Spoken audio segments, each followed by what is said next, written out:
Handle your hive with Daddy Yoshi. All right, welcome back. Welcome back to my show, my friend. Good old Mike. I love having you on my shows. I love talking to you, man. You're always, I leave these dialogues with us with a big smile on my face, and I feel good about what I do. So, how you doing, my friend? And I'm good. It's always good to see you. Yeah. And I'm glad we're doing this because you're one of those, to me, one of the top echelon of these bright guys that understand. And you study nutrition and do all that. And we've been around long enough to understand that education takes you so far. But it's that experience that takes you the rest of it. So I'm glad I'm here. Oh, well. Yeah, well, hey, I first have to tell you congratulations on your baby and on the married life and everything else. We've talked about it, but I just wanted to tell you congratulations again because I saw your child and awesome. How old's your baby now? Just over a year, a little mutant. Such a cute baby. Crazy. Mom's shoulders, walking around all jacked. It's crazy. So I'm curious because I know how much you love your doggies and your puppies and stuff. And what's the difference? Because I love my daughter very differently than I love my dog, but it's not a bad thing. It's just in a different way. But I kind of sometimes tend to think like, man, Mike just loves his dogs like people, which is nothing wrong with that. I would say there is a difference, and I'm still at that where he just wants mom. So I'm still getting those moments where he looks at me and goes, yeah, I'll come over to you. I'm going back to mom. My heart skips a beat. It's a beautiful thing. You know what the biggest change is talking about it in the sense of I had a child, a little metahuman. People would say, I get it, a dog, I get it. You got to have a kid. And it's interesting because it's like some of those things that people should never say. Because a guy that has dogs can't fathom, or a person that doesn't have kids, they can't even comprehend or fathom that level of love that you have. It's kind of similar like when somebody says, oh, you look good for your age. That one doesn't make sense to me. It's like, I'm like, you look good or you don't, right? yeah, you look good or you don't look good. So yeah, I still get most of the time with the pups is that's who I am because but I do get my swims with him every day. We started at 3 months. 12 weeks old, we started having him swim. Oh, nice. And so that's daddy's time, and it's pretty amazing. I'm glad I did this. More importantly, I'm glad I did it. Oh, okay. I can't fathom how my mom and dad raised 10 kids. Oh my gosh. I can't understand. Wow. The financially fine, my girls financially, and we even have a great nanny that comes in. But it's still, that's a lot of freaking work. And I can't picture my young 20-year-old, not in a million years. So I'm glad I waited. I'm glad I waited and got to this stage to where now I get to live in this and try to create, mostly with how society is today, I try to create that best guideline for him and try to raise something unique. So how are you? I'm curious. I'm just curious because people you gave me, I waited too. You know that I waited until I was 39 to have my daughter, and I thought it was a big benefit. I thought I'm a better dad. I'm a better father. I'm more attentive. I understand things better. I'm not nearly as like temperamental as I would have been in my 20s or 30s. But I feel the same way that it was a big benefit that I waited, I thought, for my own maturity. I'm curious, but people ask me a lot, like, oh, are you going to get your daughter into like lifting weights? And I'm like, if she wants to, but what's your feelings, man, on because if it was a son, I'd be like, dude, you got to work out, bro. Well, the good thing is, I don't know if you've seen what he looks like. I don't think he's going to have to lift much.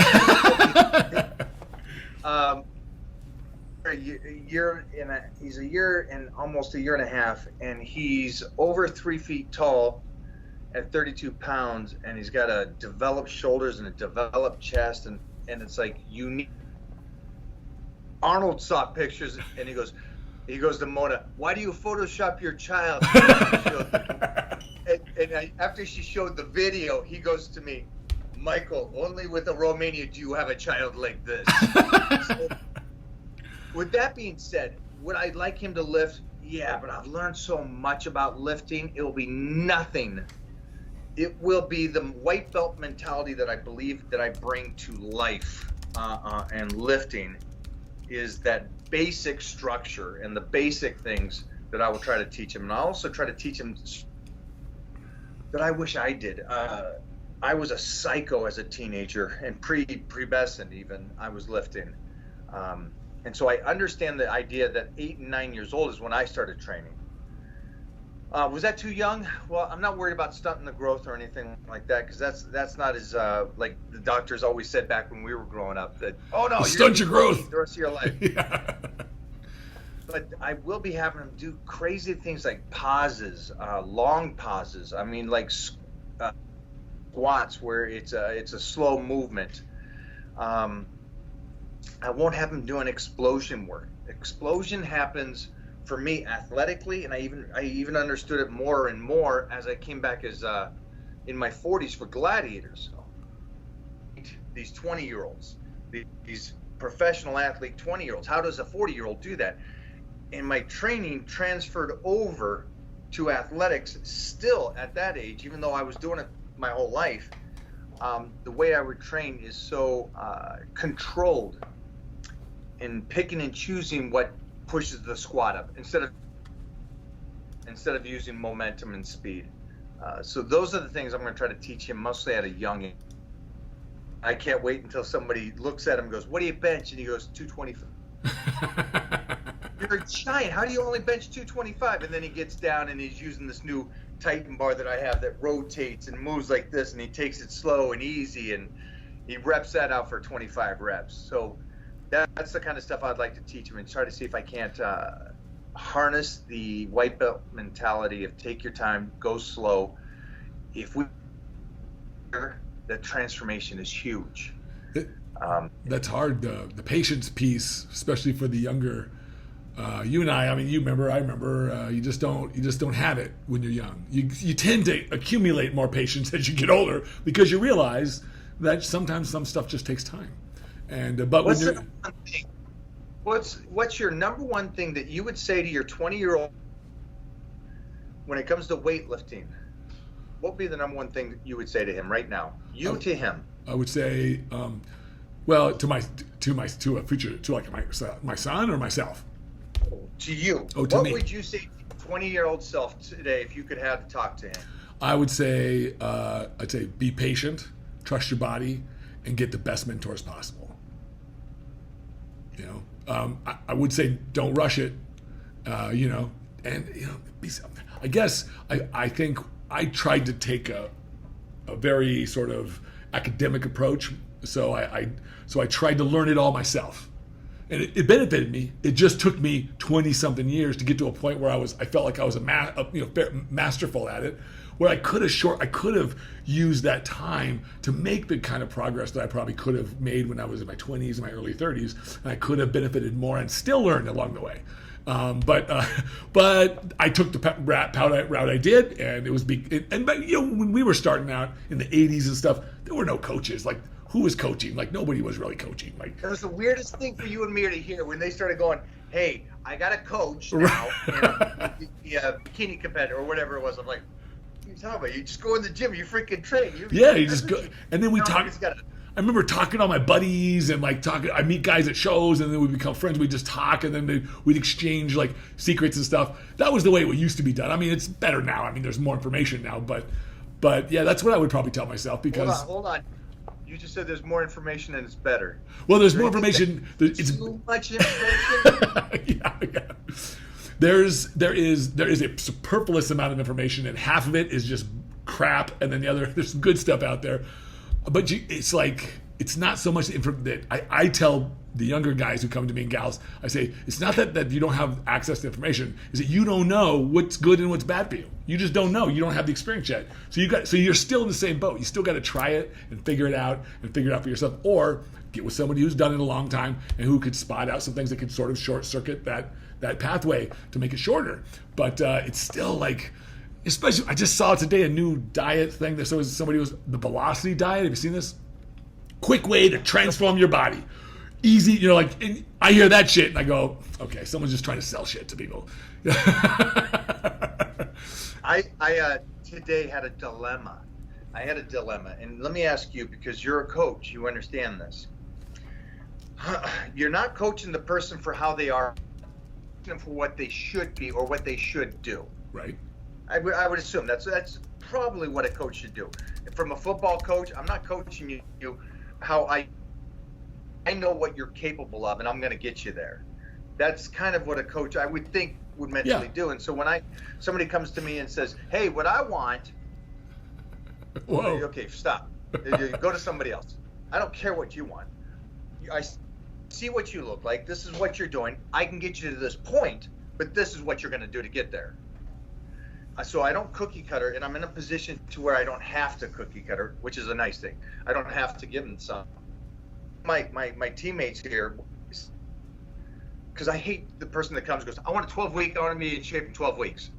Well, okay, but your metabolism is not functioning right. You can't even eat carbohydrates because you've been gone from 2 years, so your body's going to be sensitive to that.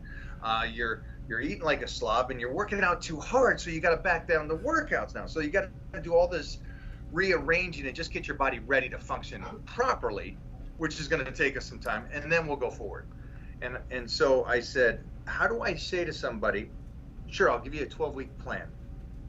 And he came up with the point. He goes, well, give them the option, because most people are stubborn. Mostly kids. They're stubborn. They want what they want. I know what I'm doing. Just give me the 12-week plan. I just need accountability. That's the shit I hear sometimes. Okay. So give them I don't recommend this, but here it is.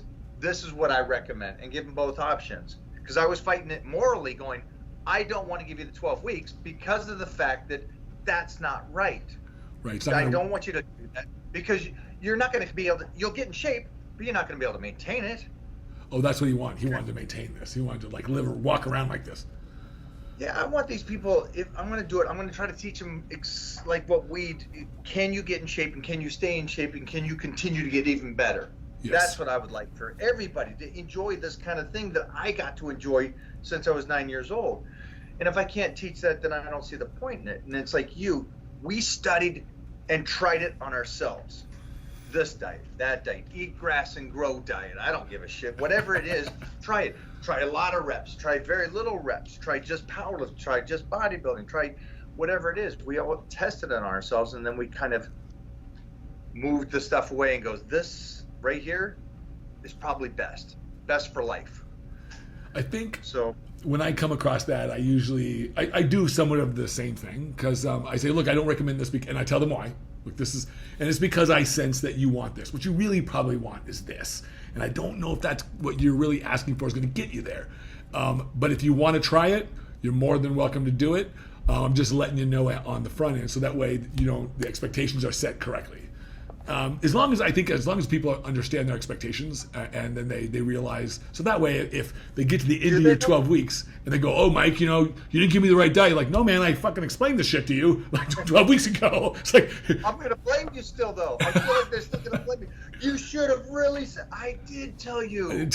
I did. You just didn't want to hear it. So people don't want the way that I see this is like when I work with a lot of people and talk to them, and you get those people who just are stuck on something. And I get it. I totally get it. I've been there too. I'm hard-headed too sometimes. But they don't. Are you hard-headed, or are you still open to? I feel like I'm open. And I think you're open. Yeah. I think you're hard-headed when, okay, it's like the person's opinion. You can have your opinion, but Absolutely. The fact is the fact. Right. And that's how I think you are. You're like, okay, that's your opinion, but this is the fact. Right. That's where you're hard-headed on. One of the examples is like I'll routinely have like ladies who want to lose a lot of weight. So they'll come to me and I'll say, okay, great.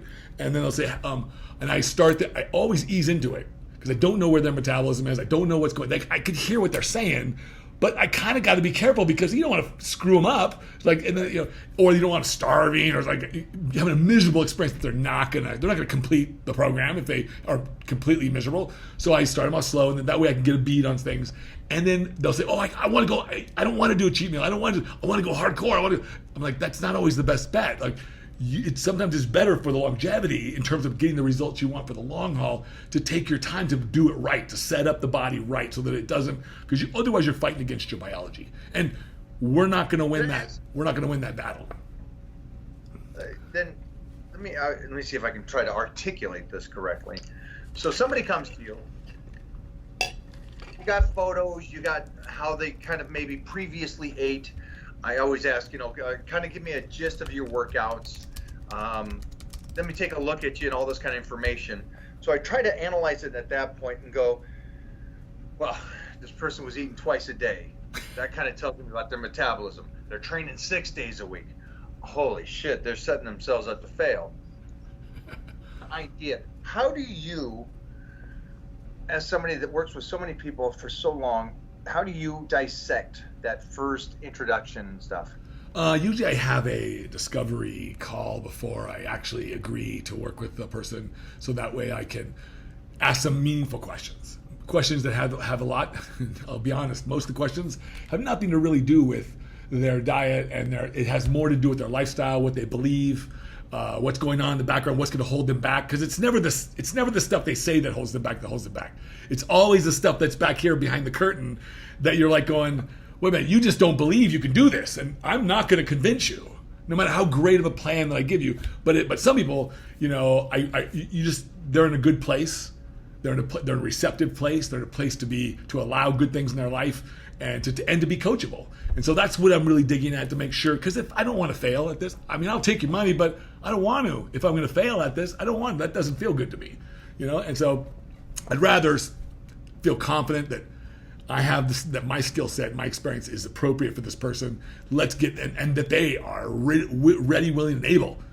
Some people, they say they're ready, but they're not really ready. Because every week there's an excuse why they couldn't do the diet, why they couldn't do the cardio. It's like, okay, well, you're just not ready yet. I'm not gonna blame you for it. You're just not ready yet. But don't tell me that it's like that the outside world that presents to you conditions is the reason for you not doing it. Because there's a gazillion other people out there who can do this with a lot more stuff going on in their life. It's like 35 years. What was that? You said something in there, and I agree, because I do the same thing. I'll talk to them after the fact and stuff, after they get the plan, because usually when they get the plan, and majority of guys that I get, I always say, take the training down to 70% effort. Right. And no guy in the world wants to hear. I come to Mike O'Hearn, and he tells me that. Have weights. I want a freaking superset, drop set, fatigue set. I want my partner lifting the weights off me. I want to walk and crawl out of the gym. They assume. And I go, hey, first thing here, pull it back to 70%. Let's let the nutrition do its trick. That's right. And the stuff they're like, their cups, like Bruce Lee's incredible quote, he says, your cup is too full. You got to empty your cup. Mm-hmm. Their brains are so full that carbohydrates is what causes people to be fat. If you don't train at 100%, you're a loser. You have to train at 100% no matter what, or it doesn't work. And so it's like one of those things that it's like so much more mental stuff that you and I know now that I wish we both knew when we were 20. Oh, tell me about it. Yeah. Oh, and it gets, and I tell people, look, it gets more difficult as you get older. So as you get older, so I explain like this, like your brain, I do a lot of research on cognitive research because of this. Because what you and I are trying to do as coaches is change behaviors. That's really fucking hard from the outside in. Like, just telling someone to like eat 4 meals a day or 5 meals a day or go work out this time or they'll do it for a day or two if they've never done this before, but then their life kicks in and their brain starts really, really requesting them to renegotiate that contract they have with themselves that says, I'm going to get up at 5 o'clock and do my cardio. I'm going to go and do my workout at this time. I'm going to go and eat my meals this time. Instead, they go, oh man, like I'm tired. Like I'll just snooze it and I'll just do it after my workout. Of course, it never gets done. So they're always renegotiating with themselves. And they've been, when they're asked, it's like, oh, well, I was really busy this week. I had a lot of stuff. I'm just kind of getting into the swing of things. Okay, but like, to me, it really feels like, okay, so you're still playing the victim, man. You're the victim of your life, though. It's like, don't be the victim, be the victor. Okay, be the winner here. The winner says, okay, here's my situation. Like today, I didn't want to get up this morning, but I was like, fuck you, Tad, get up. I was like, get up. It's time to get up. Let's go to the gym. I got up, went to the gym, and I never have regretted feeling tired and getting up, or of not wanting to do something and then forcing myself to do it because I knew it was good for me. I never regretted doing it, but I always regretted when I said, I'll do it later, and I did it later. I was like, fuck, I should have did it then. You know what I mean? I always regretted not doing the things that I had planned to do. So it's funny you say that you work on that mindset, because you and I know at this stage, and so we can tell the young kids, and they'll go, it's not. It's about the eating. It's about the training. It has nothing to do with the mindset. Where this whole thing we do is mindset. It's just mindset. Really. I mean, you definitely need nutrition and you need proper training techniques and proper training, but if you don't have it up here, like I know, like if you don't got it up here, then forget it. You're gonna find every reason to fail, every reason to quit, every reason to derail yourself. You know? I always say that, unfortunately, I don't care how your training is, when you don't see you quit. Mm-hmm. When you get your first injury or owie, you quit. When you take third in the show, you quit. You know, it's such a, when your friends start eating Chick-fil-A like they're all doing right now in front of me, you quit. Jump in with them.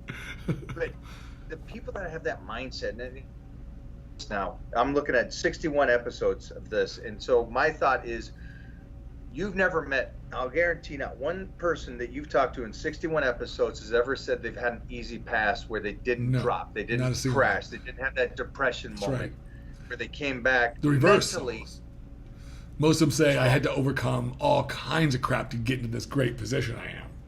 You know. Then why does everybody, especially here in America, think that life is easy? I don't know if they think it's easy. I think they want it to be easy. I think we're too easily discouraged. I think people want to be. I think that people think that success should feel like success. Should feel like I'm really doing it. And that, I'll tell you what that feels like. Hard work. That's what success feels like. It feels like hard work. Go ask anybody who's achieved anything wonderfully great, and they'll tell you like, hey man, I fucking had to put some shit to the grindstone, man. I had to really work my ass off. And they probably have 10 different times where they could say, I thought that I was gonna, like, this was it, but I didn't give up, and that's why I'm still here. You know, like, so I'm a firm believer that it's in those darkest times where life is literally showing us the lessons that we need to learn. Like I tell people, like, when I didn't get frustrated my first day in the gym when I was 15 years old because I couldn't bench 400 pounds the next day. Like, no, I knew that it was going to take me years, literally years, to even get to the point where someone could even look at me and go, oh, you must work out. Because I was so small, I was just such a tiny little Japanese kid, right? And I knew it was going to be years, so I just automatically assumed. I said, you know what? I got to focus on the work, because it's the work and the process of my life that's going to get me to those places, not me focusing on the goal.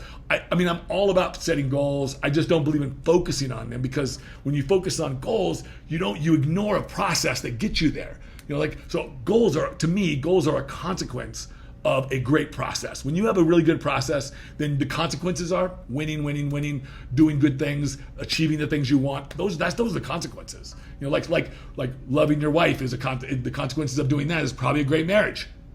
It's like, but you don't focus on a great marriage to get a great marriage. You focus on the things, the process it takes you to get that great marriage. Same thing is true for working out. So I say, just put your nose down and like just start working, man. And before you know it, people are going to be asking you how the fuck you did it. You know, like, that won't take long. But if you're out there worried about what you're gaining or what you're losing or all this stuff, if that's what's on the forefront of your mind, then you are completely distracted. You got to stay focused on, like, when you're in the gym. Like, tell me, how are you thinking about anything when you're squatting aside from squatting? The banter, the fight within myself. Right. This is it. This is that muffle when you're in a scrap. That's what I hear when I lift. I don't play music at Gold's Gym until I'm done lifting at 6:30. Because I want the banter. I want to hear the weights out. And then, you know, we've been in fight, and you don't hear the guys yelling, kick his ass. It's a muffled sound, and it's your voice in your head going, you're getting your ass kicked. Get moving. Right. Get going. And so that's, for me, on lifting, that's the focus right there, that squat, then the next squat, and then the next squat. It's not about, hey, I'm going to be great in 3 months. It has nothing to do with about winning down the road here. So Something I saw the other day that I thought was just tremendous is that the accepting that life is tough and going, let me make the best of it. Let me turn up the notch on the things that are beneficial to me, that goal setting, the why, and grabbing onto that why, and then just fighting tooth and nail to get that thing. Well, one of the that dream. The what? The why. Oh. Why do we do it? Yeah, for me, one of the things that helps give me clarity, especially when when I've done all these things in my life, the bodybuilding and stuff, is, I guess, I've always had that sense of urgency about everything. Like I just want to get beyond the path, and I don't care how long it takes. It's not my. That's not. I care because I want to do things for the love of the work. Like I love working out. I love doing the things I do. I love talking to my clients. I love doing these podcasts. I love my friends in the industry. I love doing the things that I do, right? And so yes, when people read some of the stuff I write or talk to me, it does sound a little sort of like that is my happy bubble. Like I'm in my happy bubble all the time, and which is great. You know, like this is the life that I've designed and architected for myself. And I think that I personally really believe that's the key. Like that, if you can do that about the one thing that you really are passionate about, and then it's easy to turn that heat up. So that's why people ask me, because I competed from '89 till just a couple of years ago, and we competed together, and I remember people, even Lonnie T used to say, "When are you going to retire, Ted? When are you going to retire?" I'm like, why would I want to retire? I'm having so much fun. I'm like, you know, and I'm not injured. I'm healthy, and I don't do stupid things with my body, and like, you know, so. But I will say this: what I wanted to kind of talk to you about was training over 40, because you look like, I've always joked around with people. I'm like, yeah, Mike, he found the fucking the fountain of youth. I'm not sure where it came from, but he found the fountain of youth. But part of it is his lifestyle. I know you've always lived the lifestyle just like I have, and that definitely works out to our advantage. Because my beard makes me look older, although I may shave it off pretty soon because I got all this gray hair in it. But in general, I look much younger than 50. But what is your, like, when you work with guys who are over 50, over 40, over 50, what is like your main concerns, or what is the things that you want to impress upon them the most for people who might be listening who's over 40? Yeah, I think the basic stuff when it comes to weightlifting to not just help me continue, but to continue to get better is society has this philosophy is when you're in 20 and 30s. When I speak of heavy weights, I speak of the individual heavy weights. What feels heavy it's to not the person? My heavy weights. It's whatever the person can do, and it goes back to the whole thing that the body adapts to the pressure it's put under. That's right. So if you put your body under pressure, it develops this strong bone structure and connective tissue. Now again, that for me is the foundation of longevity. Because everybody gets smaller and shorter because their bone density gets weaker and weaker, and their connective tissue gets weaker and weaker as they get older. So my focus was more on that aspect of lifting, and it continues to that way for the guys and girls I work with over 40, especially women, because women, which is interesting to me, is the one thing they need more than anything is weightlifting, more than guys. More than guys, yeah, absolutely, 100%. They don't know that. On top of that, they think it's cardio. But I don't care about cardio. I love the idea that you get in weightlift and burn that tear the fibers, have that utilization of the food the next 48 hours. Mona, my girl, is mid-40s, and she just had a kid a year ago, and she can walk on stage, and did walk on stage with me 6 months after the kid and guest posed with me. Nice. But she trains similar to what I train with, that it's basic movements, keeping it simple, doing as much as we can for the structure of the body, more than even the muscle. And that's what helps me, and that's what helps my clients. They start moving something and start getting back to that youthful feel of moving some iron, relative to just going, hey, I'm going to put you in a deficit and tons of cardio and just burn your ass out. Well, one of the things that I've struggled with recently, and I'd be curious to get your point of view on it, I have never pushed my own body for strength very much. In my 20s, I did a little bit, but then once I started feeling some issues with my joints and stuff, especially my shoulders, I didn't want to ever have shoulder problems. And so I stopped benching for a long time, for about eight or 9 years, and then I did isolation stuff, and my chest grew immensely. That was the best part. And then I went back to doing bench press again, but in general, when I do those heavy compound movements, I feel sometimes at this age, I didn't feel this earlier, but I feel like, man, is something gonna rip? But some of it is I think that I haven't trained heavy for a long time, but my muscles can actually do the weight. But there might be weak points, there might be tendon issues, just things that they're not used to, like contracting under that kind of pressure, under that kind of intensity. So I just don't do it as much, but I'm slowly trying to integrate more and more heavier stuff because I do want my connective tissue to respond. I do want, and I know, because like I'm 50 now, I'll be 60 in 10 years, I'll be 70 in 20 years, and it's not going to get any better. It's only going to be more of a maintenance issue. Like I'll just have to continue to, but I fully intend, man, when you and I are like, we'll be centenarians, man. I know I will. My family on my father's side, they all lived over 100. My grandmother, 112 and 109 and all this. Yes, but Asian. Yeah, that baby. My great grandmother, I used to say her secret to the fountain of youth was she got up every day, gardened. She lived in Hawaii. Got up every day, gardened for 30 minutes, and then went in and had a cup of sake. That was her secret concoction. So for me, I think, and I understand that you've never really done that. And here's something that some of your viewers will know. Do you have to lift heavy for bodybuilding? No. You can create. Here's the great thing about bodybuilding. You don't have to lift a lot of weight. You can shape the body in a beautiful way without training 100%. If your nutrition is on point, you can create this beautiful physique. Now jump to the other side. You can train like a complete beast. Eat healthy. Train 6, 7, 8 hours a day like a lot of MMA fighters do. Wow. And you could look like shit. And you train it 100%. Fused. This guy, the bodybuilder who looks beautiful, doesn't train as hard, and doesn't lift heavy weights, where these guys over here are going bonkers on every aspect of their training. These MMA fighters, they look like shit.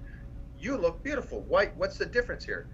Well, people just kind of, they eliminate the ideas that these are two different worlds. An athlete has to train at 100%, and they overtrain.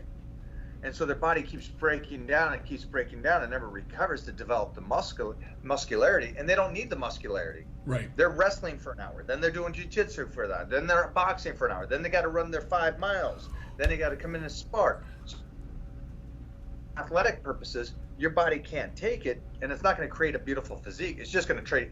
You're going to be a Spartan. You're going to kick everybody's ass. That's great.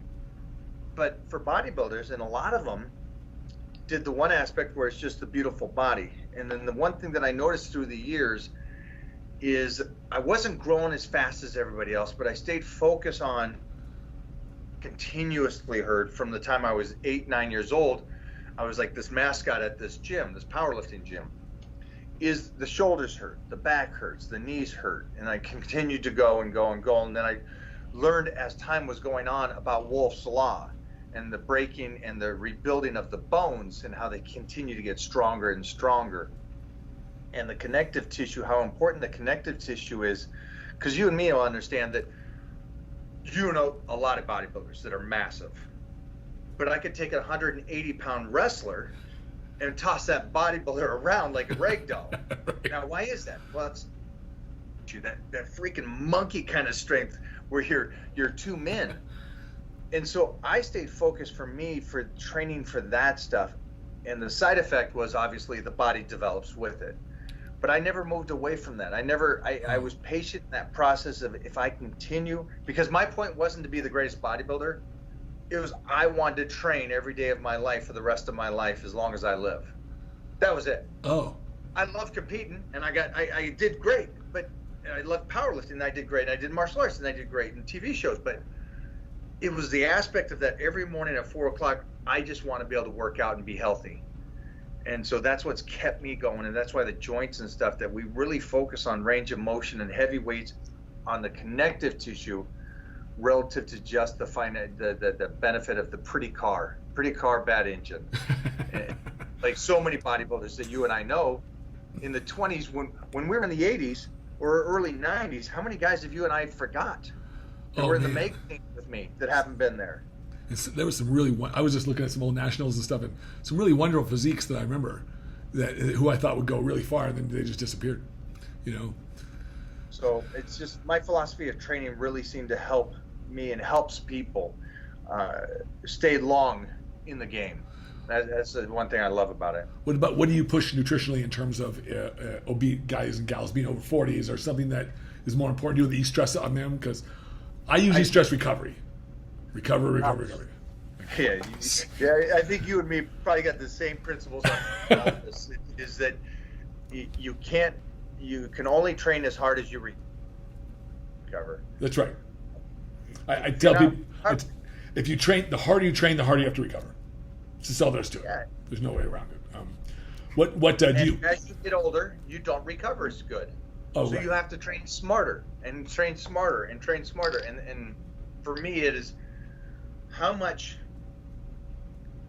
little amount of work can I do in the gym and still get better? How much can I do to tear the fibers? I don't care about a pump. Never did about a pump. Okay. Pump never meant nothing to me. I love the fact that I could squat 7 sets of 5 and my legs would feel that soreness that most people feel 2 days later right then. Oh. That's what I want. I wanted that soreness like, holy sheesh, I can't walk now. I'm going to be done tomorrow. So I always went for that over the pump and pushing the blood in that sense.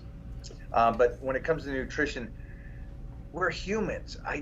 The one concept is freaky to me is when I get these people come to me and go, I want to be this kind of a diet or this kind of a diet, and it's become a religion. And it's like, I want to be just vegan because vegans live longer. Well, there's no evidence on that. I mean, that's out the window. I want to be keto because you can lose a lot of weight. Yeah, but then so I try to stay basic. I try to just like my lifting. I'm so basic that I would like people to be able to continue to use carbohydrates as long as they possibly can and can function using them. I believe carbohydrates is probably what has kept me in the game as long as I have. There's only so much protein you can take in without destroying your kidneys and liver. There's only so much fat you want to take in to make sure that your blood levels and your heart and body is healthy. And then it goes to carbohydrate, calorie, because as you get old, down no matter what. So I try to force the point of, just like weightlifting, I try to add weights to my squat to get heavier. I try to force my body to utilize as much calories as, instead of going to, most people will go, well, I'm 6'3", 265, I need to take in this many calories, and I'm going to stay there all year. I'm playing with it. I push it and try to get my body to burn more and burn more and burn more, and I keep adding in a small amount throughout the time. That's what I do with my clients. Well, if you keep everything the same, you'll probably get similar kind of results, right? So it's good to vary things, and I think that's appropriate. I think that's good, and the body. You're right. We not only train our bodies, our muscles, but we also train our chemistry by how we eat, by how we sleep, by how we manage our stress. Do you work with stress management as well? Because I definitely do. Stress, it's difficult to. What was that? Go for it. Continue on to stress. I just know that how important it is to manage stress. It's one of the main factors of recovery. It'll impede recovery if you're overstressed. You won't be able to burn as much fat as quickly or gain muscle as quickly. So there's a lot of huge. But not only that, our sense of well-being is enhanced when we're. So how do you focus that in that way with your clients over 40? I try to explain to them that anytime you stress out or get angry and all this stuff, that cortisol release and that breakdown of the body where your body just shuts down and doesn't burn like we were talking about it doesn't burn the fat like you normally do. It starts deteriorating your muscle. It starts going at you. And not even that, it destroys you as an individual. Cool research is about how people that deal with cancer and immune system and how you need a strong immune system. You're trying to fight something that's so toxic. And I have these doctors that came down with cancer, started watching just happy, funny comedy movies and laughing all the Yeah, time. I see this stuff. And how much it helped. So I know that everybody's watching going, I need nutrition facts, I need training facts. We're trying to explain to you there's a lot of little stuff that's huge. So there's a great book. You might be interested in this. It's by Dr. Joe Dispenza. He's a chiropractor by trade, but he's spent the last 30 years of his life researching this mind-body connection and how we can alter our chemistry, our gene expression. So it bleeds into epigenetics. It's fucking unbelievable stuff. And he holds these clinics all around the world where he actually physically helps people heal themselves from things like cancers and neurological diseases. Like you can see, and then they come up and they tell their stories. You could like Google on YouTube. It's amazing. I just love listening to stories because they're always, good, happy endings. Or he says, "They'll tell your story," and then because he's not trying to sell nothing, and he's just like he has a research institute. His name's Dr. Joe Dispenza, and Did you get that? Dr. Joe Dispenza, he's a wonderful, and he describes things scientifically because he puts all this research. So he's done brain scans, all this stuff, and he works with meditation and all these theta states, and it's really amazing stuff. And what it really makes you understand is that, man, and he had a book, by the way. The book I was going to mention was, he wrote a book as a bestseller. It was called "You Are the Placebo," and he goes over the placebo effect, and he says, look, this is a bona fide, predictable, occurrence in all these studies, and it's because when you believe something, when you believe this is going to give you an effect, it will give you your body chemistry makes it give you the effect. So you create it. So you're the placebo. It's a wonderful book, and he talks about all different kinds of stuff. He goes into like the quantum level and all this stuff, but it's really wonderful. You might be interested, but he says he would probably say something. Yeah, because I love that kind of stuff. Because so at this stage, I have to understand wear and tear on cartilage, wear and tear on ligaments and all that kind of stuff. No matter who you are, you said it earlier, it's going to get worse in time, no matter what. So let's do the least amount of work we have to in the gym so we don't keep wearing and tearing this stuff. Right. That's why heavier weight for me or my clients with the best range of motion by utilizing speed and stuff and taking out these fast squats, or I bench 225 50 times. I don't give a shit. I don't care. I don't care. So remove that, keep the calories as high as possible, and then what else is there? Stress management, making sure I love my life. Like you said, we created our lives, and since I was in the magazine first time in 1987, I remember. I was like, that was Muscle Fitness, right? Was it Muscle Fitness? Yeah. I think I have it. I have it in my quick. I was like, I'm going to do this for a lifetime, and I've got to be able to do this for a stress management. You grow better. Good night's sleep. You wake up and you're stress. So all those aspects are the little tricks as you get older you need to be able to comprehend, because you and I know that we know guys with money that are still unhappy. Right. So that's not the route to happiness. Not it. Life is whatever's in front of you right now. It is me, my girl, my child, that I get to train. I got healthy arms, legs, shoulders, knees, back. I get to train. I love that. These are all the healthy. I love that. I preach that. I was once told this by one of my mentors. They said his life fundamentally and energetically shifted when he changed his vernacular around his children, especially, to say instead of saying I have to I get to. You're the only person I know who just consciously does it like this, but there are others. But it is I started doing it, and it's a wonderful energy shift in your life, because when you tell yourself I got to go work out, I have to go work out, I got to go do my cardio, it's like that just feels like work. I love the work, but what I mean is the traditional definition of work, right? I want the labor of bodybuilding. That labor, I love it. Like you do. We love the labor of it, right? So but I definitely got to feel it, right? So it's but you'd be surprised. So when I speak about it in those terms, it makes it so much easier. I do it with my garbage, man. I tell my daughter, I get to go take out the garbage. I get to do it. And what he mentioned was, by the way, this fella that I'm talking about, his name's David Meltzer. He was the guy that David Meltzer was the guy that they made the movie Jerry Maguire after. He was the Jerry Maguire character. It's a real story, like it's based on his life. And he made all this money. He was a sports agent, and he still is. He still has a sports agent, but he lost it all. He literally lost it all and then gained it all back and more. But he said today his life is way more abundant, not just economically, but emotionally and for his well-being, because he shifted. Before it was just about making the money. He's like, I'm just gonna make the money, because he grew up poor, and he's like, nah, fuck this, I'm gonna make money.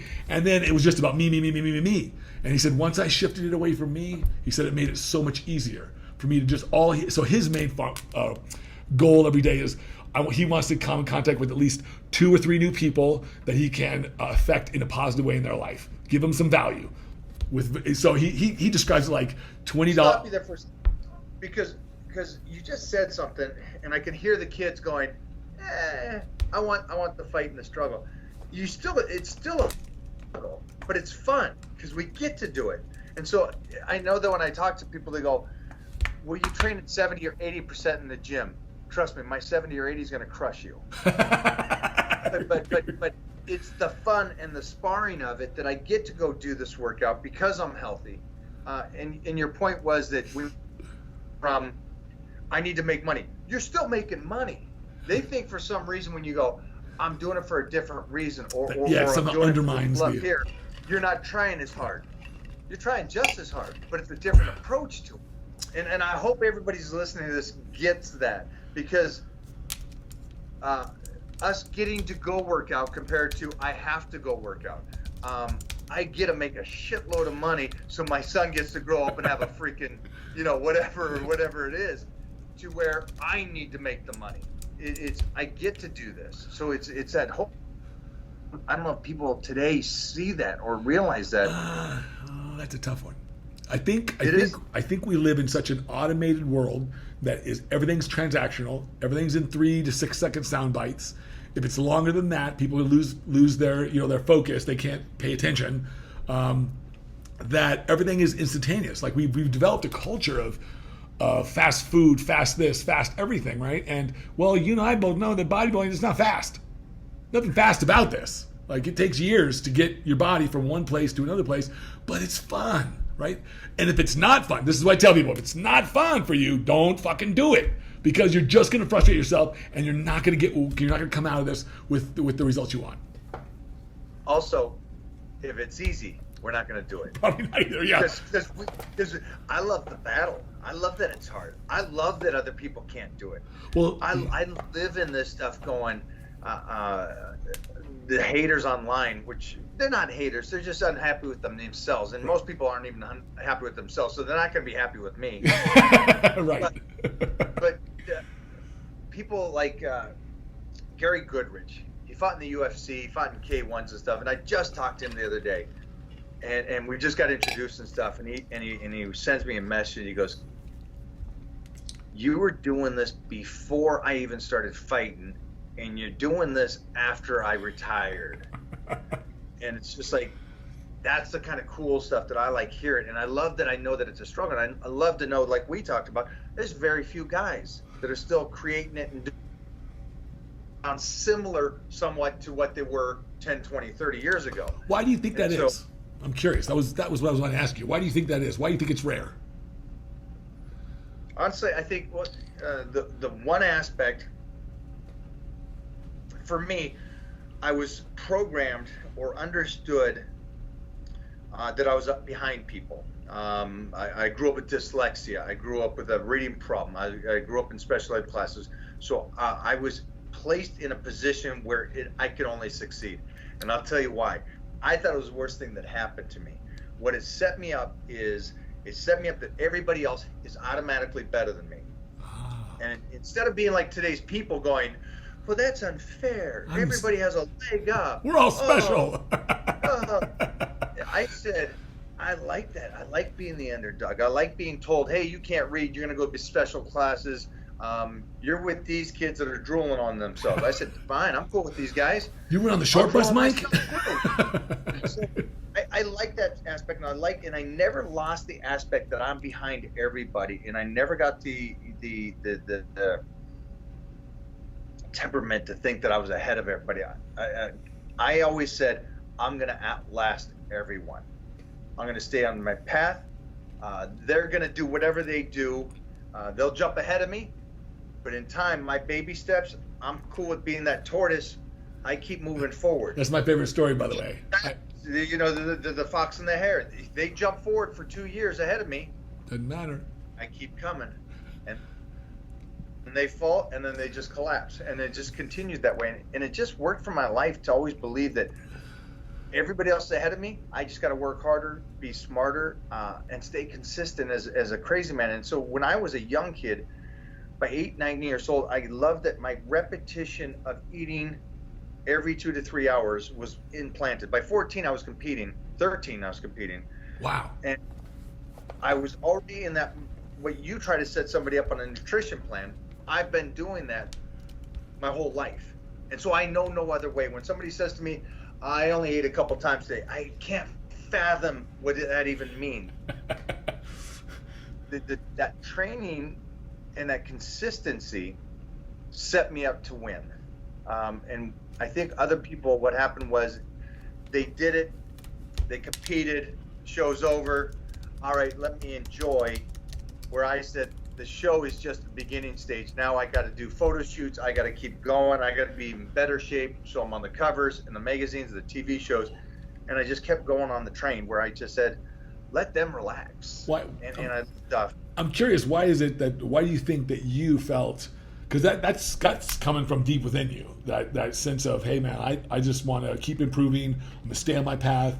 When they quit, I'm gonna still be there, I'm gonna still keep going. That comes from within you. It's not, someone didn't teach you that. Like someone didn't say, hey Mike, this is the kind of attitude you got to have, because you'd be like, okay, I'm gonna have the attitude that I'm gonna have. You know, it's based on your life experience. So what was it that gave you that? Because I know what it probably feels like, because I felt that way myself, where I just got to be on a path, man. I just got to do this. And I don't feel right with myself when I don't.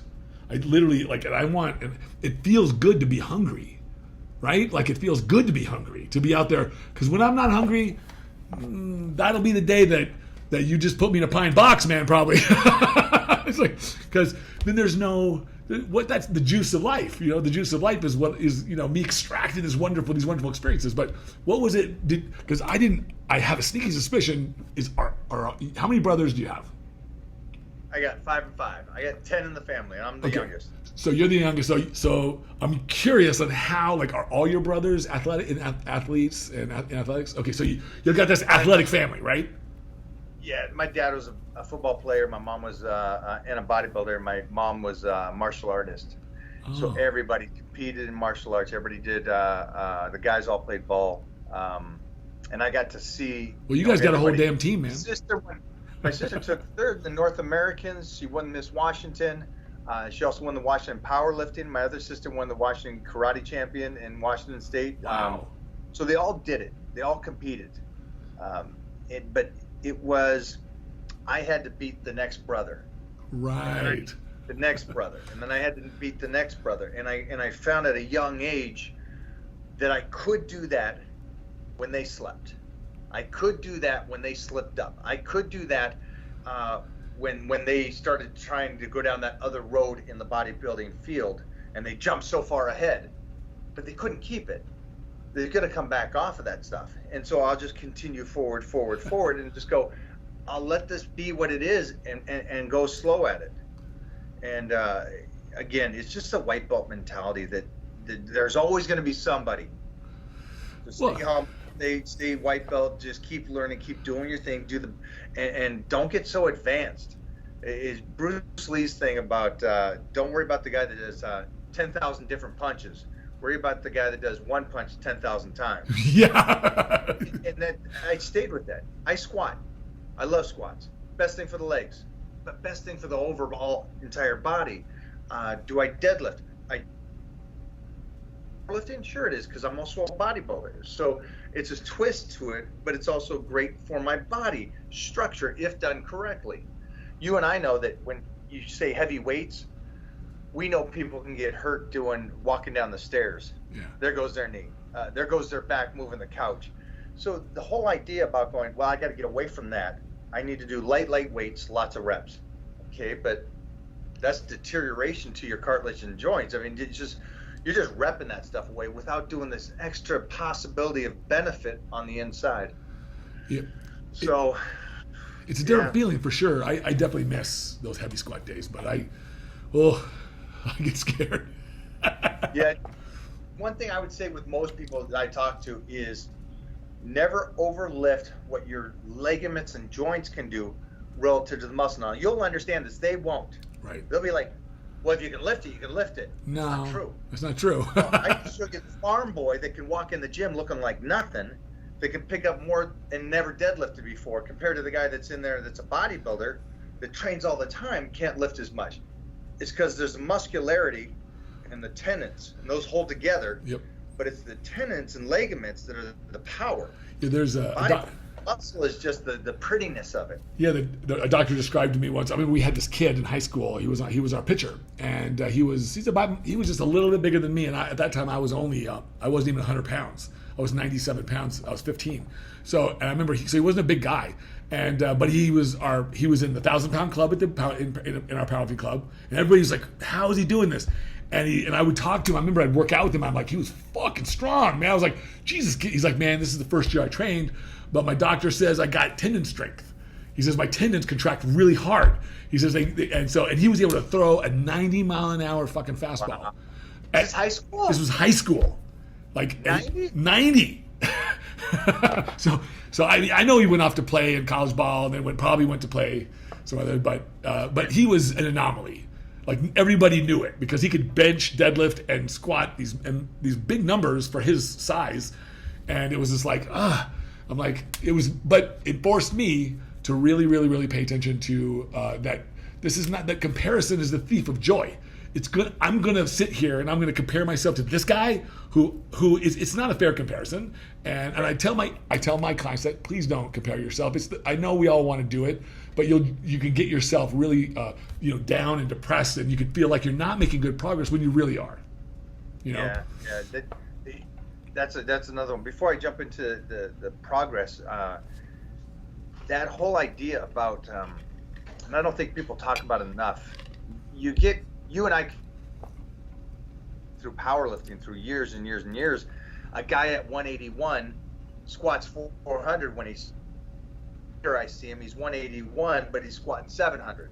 But there's not much muscularity difference. It's because of that tendon strength is such a huge point. And people problem is when we were kids, most kids go, I just want to look good and be strong, but they weren't really focused on the proper things about keeping those two things together. The muscle strength shouldn't jump ahead of the tendon strength.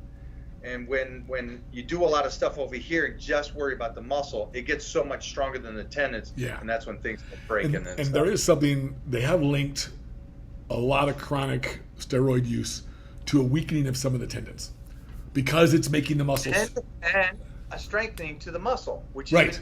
And it's they're feeding each other. So when the muscle's getting stronger, but the tendon isn't getting stronger, it can continually weaken because we don't eat the stuff that replenishes tendons. I mean, unless you're eating tendons, unless you're eating cartilage material from when you boil your chicken or whatever. I don't eat that stuff, and so we have to take it in a supplement form.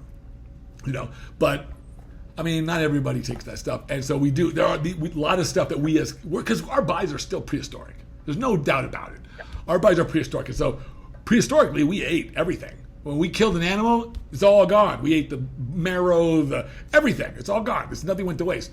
And so over these 60,000 years of evolution, so to speak, then our bodies have learned to accommodate some of that. But our diets changed so radically the last 150 years, especially this last 50, 60 years, 70 years. Yeah, last 20 years.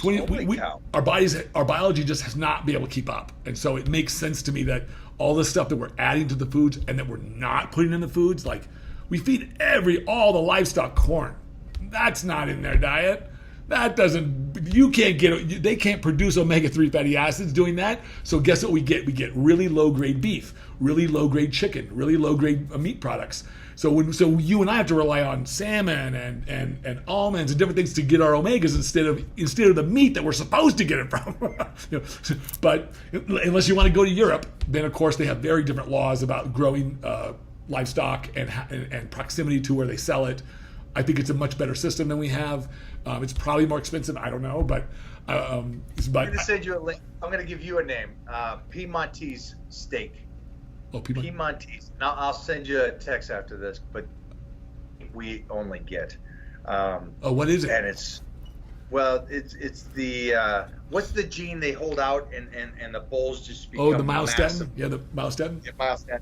And so these bowls are all bred over in Italy, and that's the only meat we're eating. And we've been doing this for the last year, and it's incredible. But I just love the fact of what we're eating is that great meat. And I'm sitting there looking at the flank. The flank is the one that confused me. How can a flank steak have zero fat? This freaking fish. That's because like, you're getting the Mr. Olympias of fucking beef here. How's your diet going? Great. 6 meals of steak. How you doing? I eat fish all day. I hate life. But I'll send you that. You got to try some of their beef. You would absolutely love it. Absolutely, man. That sounds good. I was thinking about. I would really like to find a good. I don't know if it's possible to get like flash frozen or some sushi grade salmon and stuff delivered, so I can make it myself. Because I'd eat that stuff every. Like I'd have like 2 meals a day. I love salmon, and I like it raw. I prefer it raw. I just prefer it raw. And quite frankly, if the food is really good, then the fresher, the rawer it is, it's probably better for us in many ways. So I usually just sear my meat, my steaks. I just sear it, and then I eat it because I want to taste the meat. I don't want to taste that it burnt. Unless I'm eating on those rare occasions, I might have a nice fat hot dog, which I don't even know what the fuck is in it, but but I do like hot dogs. I don't know why I like them, man, but I like them. So what? Okay, so what's your what's your biggest tips on beauty? I know it sounds weird, but I tell when no. I'm going to answer this. I'm going to use the restroom and come right back. Okay. Give me 1 second. Okay.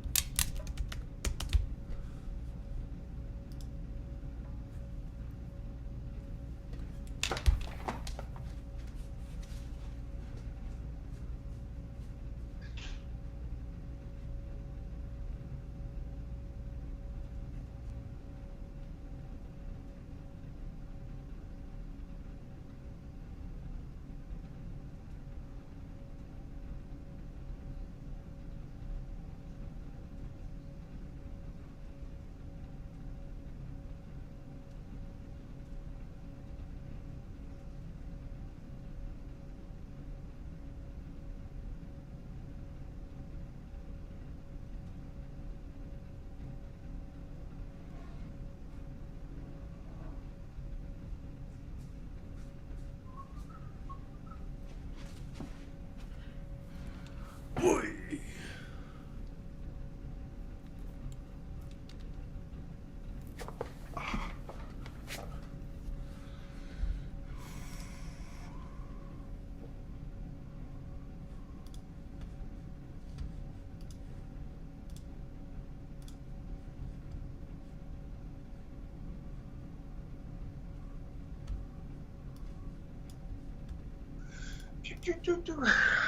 All right.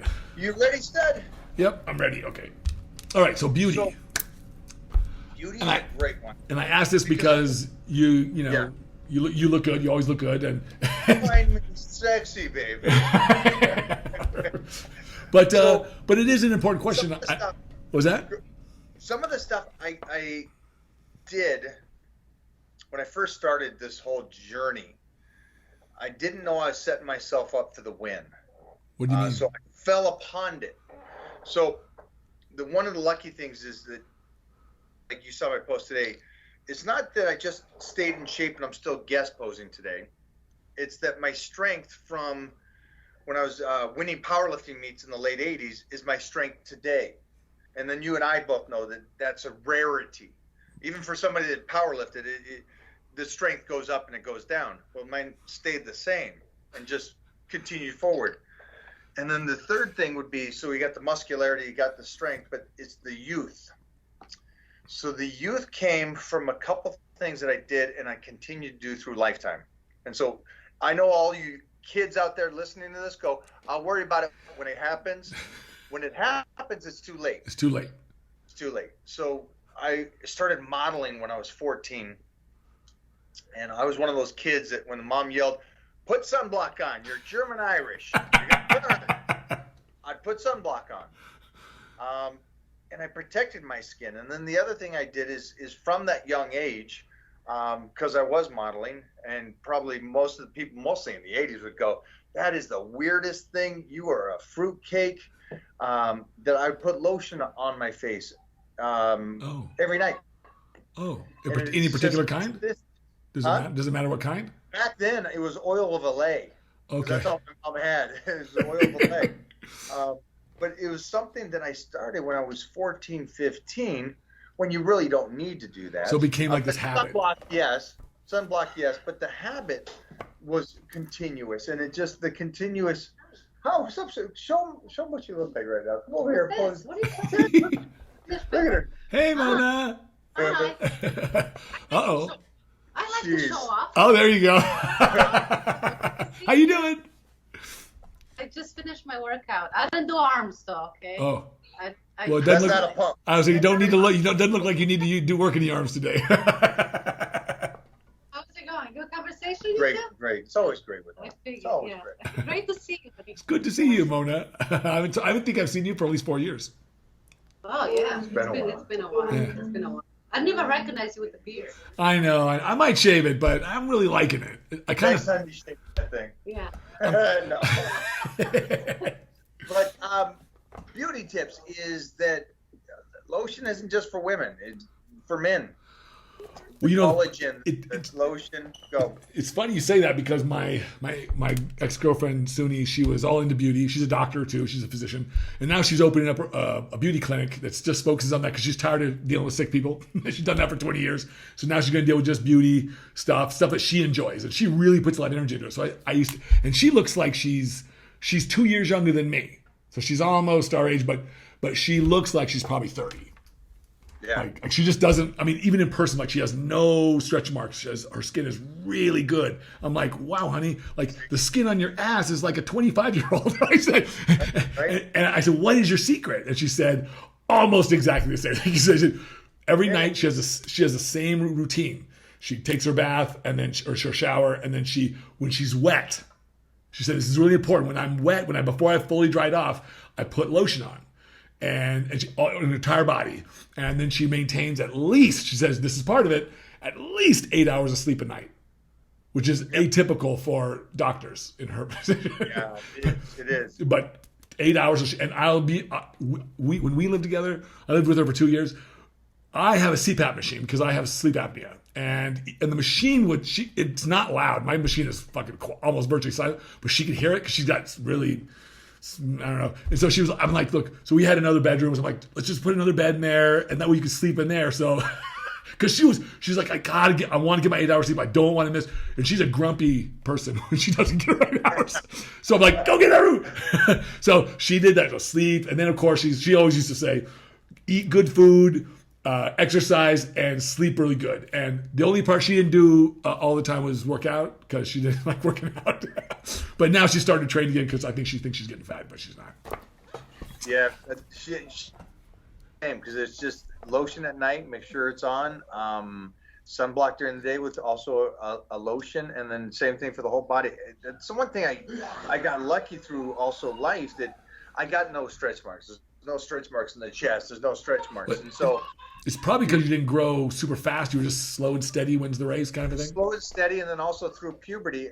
By the time I was 15, I was already this size. Oh, okay. So Now you're 6'2", right? I'm 6'3", right now, 280 pounds. But Okay. I graduated high school at like 6'2", 272 exact. Okay. I always forget. Yeah, I know you're.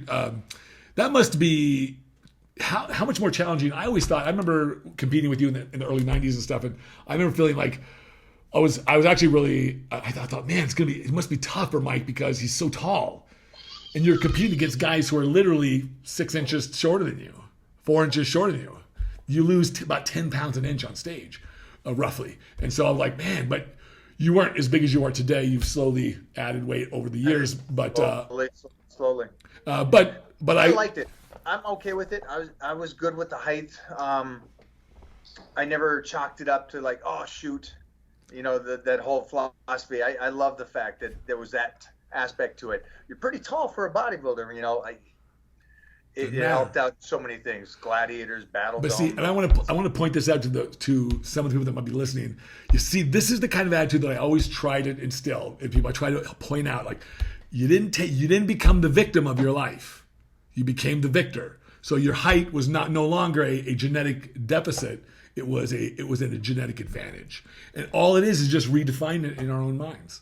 And so, like, I think a lot of people, like, when I ask people about, oh, what are your goals? Like, when that's one of the discussions we have, like, what are your goals for your body? What do you want to achieve? Oh, I want to be this, but I don't think I could get my pro card because I just don't know if I'm good enough. I don't have the genetics for it. I'm like, why would you say that when you've just fucking started 3 years ago? Like, how do you even know? Like, but more importantly, why would you limit yourself? Like, it's like you've made yourself into the victim of your own genetic material when it's there to help you. It's there to serve you. But I get it. But I like that. I just wanted to point it out because it's really, really important. It's one of the reasons why I believe that you've had such immense success in all different areas of your life is because you don't play the victim, not with your life. I've never heard you mention a single excuse in life. So I respect people like that. It's like I guess it's because I hear it a lot. I hear lots of excuses, and I get it. I'm sensitive to that. I just don't buy it.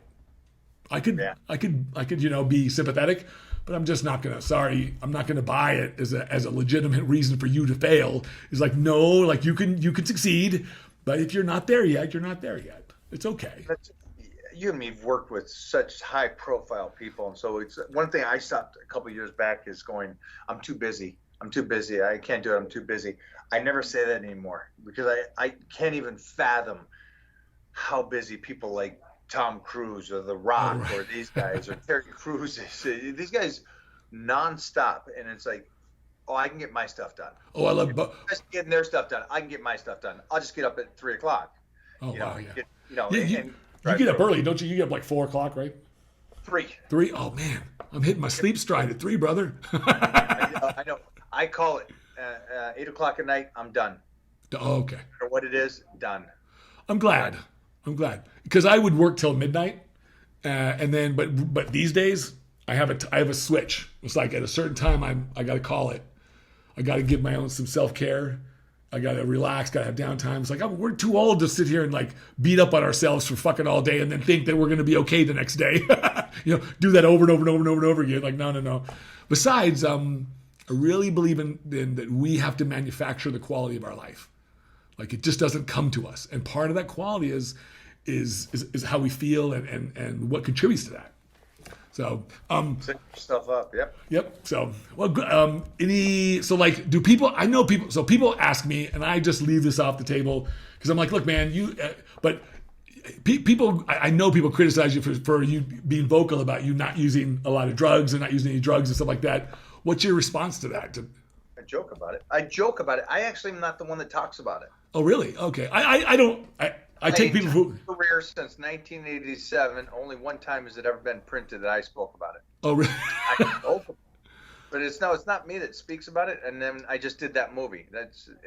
I've talked about it maybe 4 times in my entire career of 1987 till today.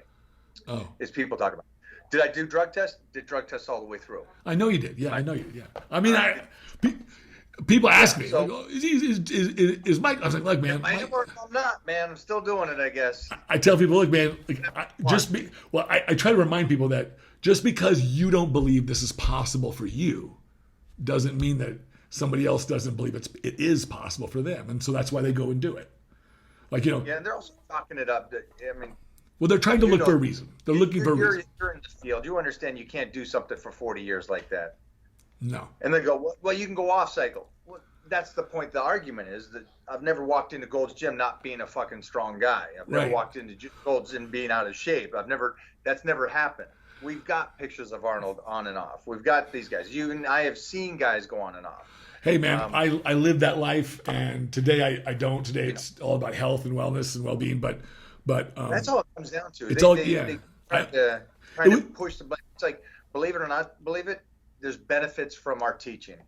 Eat healthy, do the best you That's right. possibly can. Try to do smart. Try to stay consistent. That's the greatest thing about it.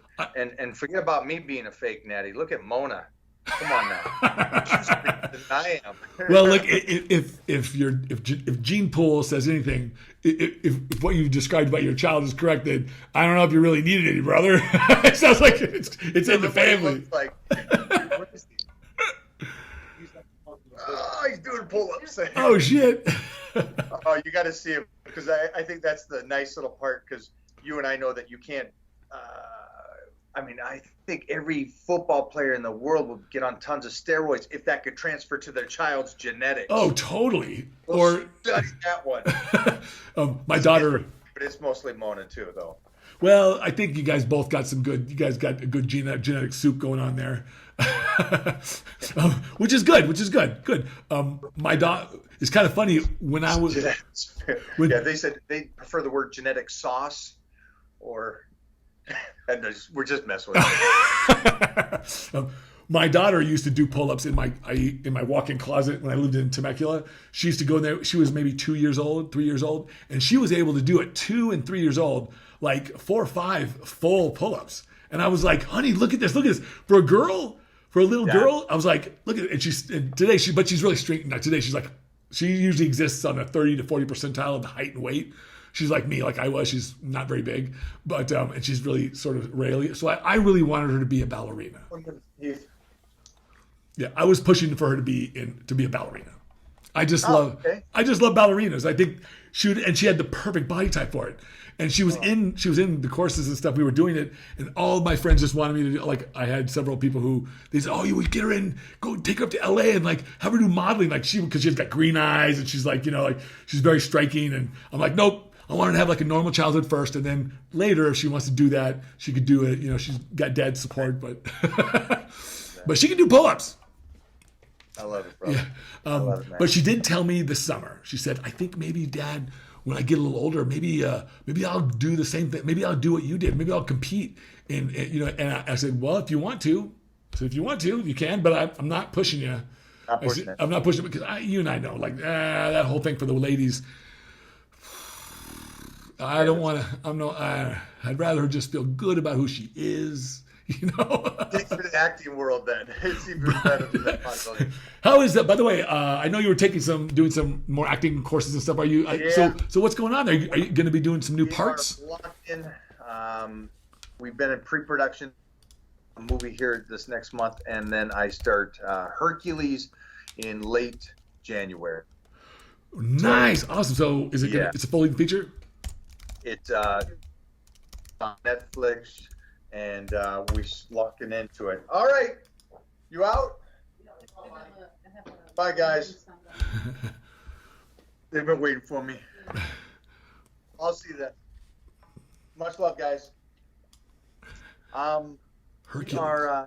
We started pre-production, and we are doing Hercules. Well, when you think about it, man, you're following the same footsteps as like The Rock and like Jason Momoa. They've all played Hercules, I think. Jason got a Conan because I know I went out Conan. that role. Oh, did you go? I was gonna say he did a pretty decent job. I like Jason Momoa. Like that dude. Have you met him? Yeah. Oh yeah. Yeah, he seems like. Well, one, I like it because he and I have very similar. We actually have almost identical heritage. Like Okay. Yeah, because I think he's Samoan or Hawaiian, and he's got some Irish in him and some other stuff. And those are the same things that I have. but I like also that he's from Hawaii. But he just seems like a cool dude, man. Between drinking beer and throwing axes, hey man, I'll do that on the weekend, sure. Right? Yeah. No, but he looks like a cool dude. Yeah. But I would have thought for sure. Like I remember watching Conan, and then I watched Hercules when I thought, I wonder who else tried out for this. Because I don't know if they were the best. I don't know if Jason was actually the best person for that role. He probably was when they cast it. I don't know. I mean, who could have done better? I liked it when I saw it, but when I watched it again recently, maybe it's just because I like him as Aquaman more. But I don't know. But I thought you did say The Rock in that Hercules, and that's actually the same production. Oh, that's okay. Working with me. So it's same production company and everything. The producer Barry Levins is the producer of this. So we are what our focus is right now. I got one movie before that where I play believe it or not, a racist cop. So they really got me studying 3 times a week, a couple hours a day, and it's been going great. It's been going great. Wow, that's awesome. So we're ready. I'm happy for you, man. More in shape than ever before. Young, vibrant Hercules. Starting production late January. You gonna be filming for what? A couple months? Yeah, it's a series, so it's gonna be quite a while. It's gonna be like Gladiators. Gladiators was that kind of set up in the same place. We're gonna be locations. We're filming in Romania, Bulgaria, and the Ukraine. So it's gonna be, we'll be moving around Middle East, I guess Eastern Bloc areas, which I love. I love filming over there. I've never been over there. What do you like the most about it? I'm just curious. There's an aspect of the beautiful that a lot of it hasn't been hit. I'm a history buff, and I love like Genghis Khan and stuff like this, and to be able to not only film a production in a movie that I did, Barbarian, but also to sleep in his castle, in one of his castles. Oh, really? Wow. Was truly amazing. Just to know that history of that aspect. And then the other side of it is something I'd pick up is that I wish more Americans would stop speaking about how bad America is. Go live in Russia for a year. Go live in the Ukraine for a year. Go make $40 a month living, and then come back here and complain about how bad America is. Or how Mona grew up in a civil war, that then she comes to America not speaking the language. America is the greatest place in the world, and that's the side effect of being able to travel lifestyle. Even though I'm traveling as a celebrity and living a high life over there, I'm not ignorant to understanding how tough it is over there for those guys. And to be able to see that and go, geez, we're lucky. We are lucky to be born here. I think you're right. I know you're right. We have a number of advantages here in the United States that many don't have. And I think we do lose sight of it. And it's because people are comparing. They're comparing what they used to do or have to what they have now, or what they can do or have now, or they're just comparing in some way that's not really helping them feel good about where they're at. And we create our own realities. We're going to do full circle. I saw Jim Caviezel talking about something, and when you try to appease everybody, that's going to be the fall of us. Because you're just trying to make everybody feel good now. You're trying to give everybody a participation trophy. You're trying to make everybody feel good. And that goes back to the very first conversation I had with you today, is about how do you work with clients, and do you give them that 12-week plan, or do you tell them this is what you need? And the two correlation for me, at least I see this, is by us trying to appease everybody by saying your feelings are hurt, so let's try to take care of that. Is a dangerous thing, and it is a tough thing where you have to man up. In America, we've given you a lot of stuff. We've given you a platform that you can create an incredible life. Now go out and do it. Don't ask for handouts. Don't say that your life sucks. I know people that come from poverty that come over here. Mo make herself a multimillionaire, not speaking the language, coming from a civil war. It's like, if she can do it and you're born here, you got no excuse. It goes back to that point of just that victim mentality that you said numerous times through this thing. I think so many people have this victim mentality or their feelings. If you hurt somebody's feelings, that you got to cater to them. Life's tough. Get off your ass. Stop complaining. It is, and our feelings are interesting because I focus a lot on feelings, and because I believe they're very important to us. They help guide us, but we have to realize one very important thing about feelings: we produce them. Nothing outside of me produces my feelings. So I can't blame you for the way I feel about you. I blame myself for the way I feel about you. Luckily, I feel great about you. But if I didn't feel good about somebody like Donald Trump, I'm neither here nor there about the man. He's our president. I support our president. He's, in my opinion, one of the better candidates. I compared to what we have, I don't think we have good candidates this year. But hey, I don't know the other guy. I think he's got issues, but I also think that we all got issues. But how? Don't finish that. I got a question. Okay. You have an attorney? Do I what? Do you have an attorney? Yes. Is he a nice guy? Yeah, I think so. for the most part. Do you want him to be really, really nice to the other people that you're suing? We're trying to get your paperwork done? I want him to do his job. What's his job? His job is to protect me. Be the best deal? His job is to protect me, get me the best deal. Right. So where did somebody say that we have to like the president? Exactly. That's my point. Yeah. He's got the toughest job in the freaking world. I don't care if I like him or not. He's a businessman, and he's doing a kick-ass job. That's right. You don't like him? I don't care. He's here to protect us. We got a lot of. I know I'm gonna get some shit for this, but we got a lot of people in this country who fucking just want to complain, and I get it. There's real problems. This does not minimize those problems, but we don't solve problems by complaining about them. That's not the way they get solved. And we don't solve problems by blaming people for the problems. So I'm not going to blame him or anybody else for the problems in this country. There are problems. We all share in them, and we have to create the solution with it. So if I feel that I'm not getting some equity in life, then it's up to me to create my own equity. If life isn't, because I can't wait for life to do it for me. It's not like that way. So I firmly believe this, but I do believe that I believe the same thing. I don't have to like the guy as a person. I don't have to want to invite him over for dinner. But you have to break bread. No, but I definitely have to respect him as a person. And for me, in elections, it's about ideas. So I want candidates to talk about ideas, not about each other. I don't give a fuck what you think about your opponent. It's annoying. It doesn't serve anyone to talk about the opponents, how shitty they're doing, or what they did yesterday, or like, okay, fine, but what is your idea? What is your solution? What are you going to do? That's what I want to hear.